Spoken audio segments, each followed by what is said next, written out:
In conclusion, Amazon Prime Video is a great way to be able to find new clients and other individuals that are going to be interested in content that we are producing.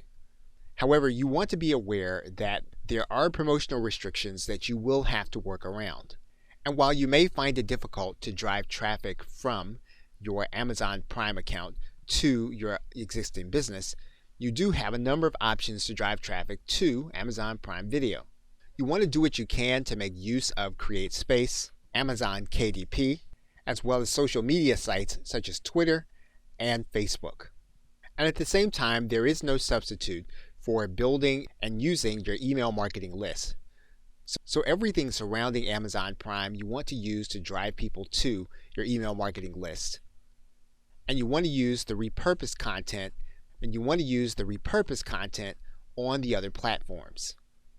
Meanwhile, you want to do what you can to make sure that you show up when someone's looking for your area of expertise in Amazon. Okay, so with that, thanks, and I'll see you either in another video or in another course.